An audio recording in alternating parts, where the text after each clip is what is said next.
Okay, this is a response video to Stefbot's latest video. This guy's listening to me, apparently. He doesn't subscribe to me, he doesn't let my videos attach to his, but apparently he's found me because one of my earlier criticisms within the last few videos of his philosophy, I think on Truth on Voting, was that it wasn't the sanction of the vote that was the issue, it was the source of the medium of exchange that is at issue here. So the sanction is already you're accepting the power structure when you vote, and that's when I make a comparison to spending any money. As soon as you spend money, you're already adding to the form of slavery. So he has his way of coming up with his video now and approaching this. And I mean, I don't want to take a lot of credit. There's no proof that I've influenced this argument, although he did have to deal with it. So the next thing that I wanted to talk about with regards to this is just in terms of power structure. He had his argument with Qtron Man, and Qtron Man focuses on the objectivist policing power. That is to say, a rule of power that goes down to all these other points of power. And Stefbot is arguing for, pardon, I'm starving, for civil power, for basically a unity of enforcement on a civil level instead of on any power structure. And this functions in his frame as volunteerism. Now, you'll note that so he's gone from the vote to money, and he still is going to argue freedom, but the very structure of language, the very cognition of x equals x, the disambiguity, the disambiguation of one syntactic structure here and another one here being aligned, this forms this cognition, and the reiteration of this cognition that makes x equals x formulates a rule, and that rule is that this is the case, right? That this does follow this, and that we've made a disambiguation between these two and whatever other syntax that there is. And so, as Foucault describes the inherent power structure found within language, this is something that that Stefbot will eventually need to deal with, that a lot of people will eventually need to deal with, I believe.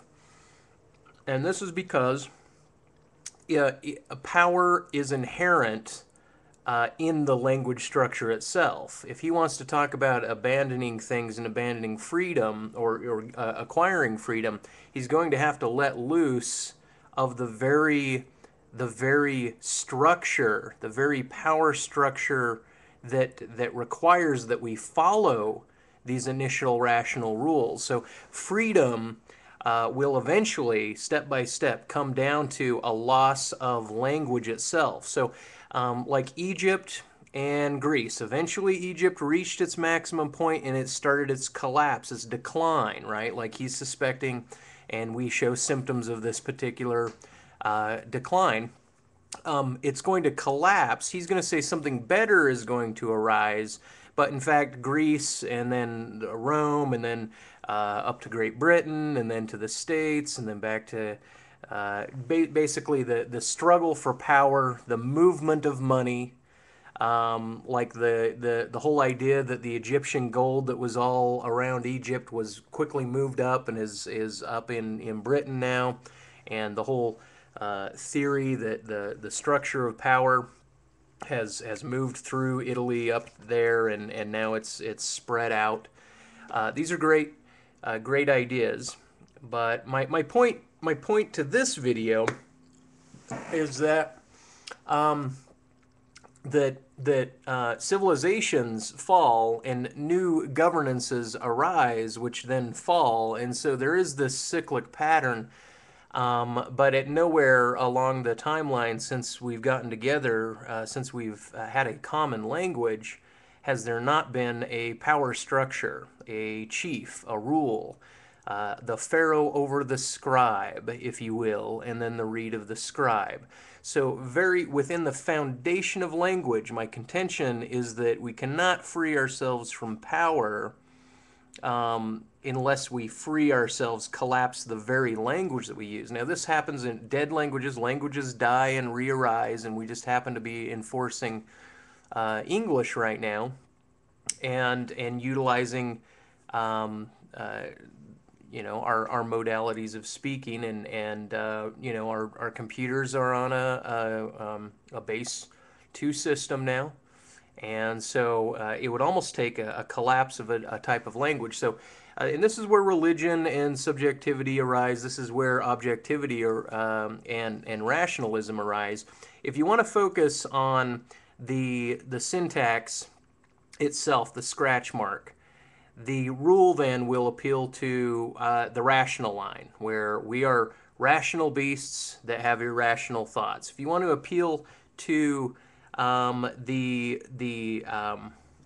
that which coggates, that which defines the syntax as being associated and disambiguized to one another, if you want to appeal to that, then we are spirits in the material world. So here you have a religious grammar, subjective grammar. Over here you're going to develop this whole rational, practical grammar. Everything should sprout from there. Anyway, just a thought. So, now that I'm past that 6 minutes and 40 seconds where this should collapse to, YouTube's been very consistent so far as ending my videos at 6 minutes and 40 seconds. I'm going to finish eating my mushrooms and coffee and go ahead and let this record me doing so.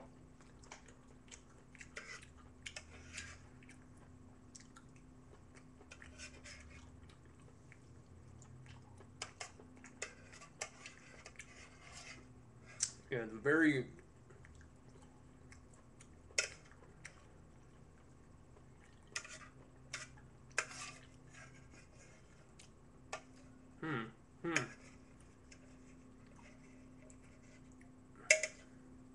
Yeah, pick your favorite godhead, folks, because we're moving into a theology, and this is where we'll have a monarch, and this monarch will have a religion, right? And it will be done with money. It will be done with constraint, and it will be done to rule over us no matter what.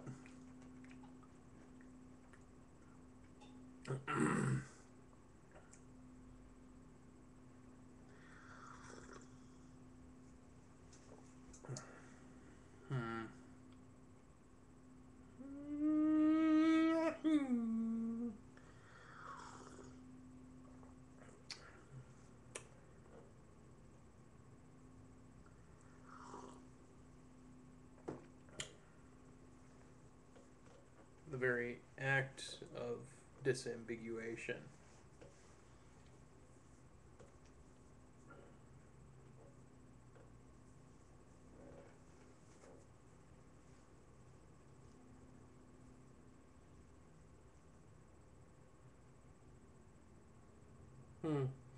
Yeah, so Stefbot will eventually have to face that his rational argument is going to fall prey to a collapse of the language which is defining the rational argument. Not out of utility's sake, but out of notions of freedom's sake.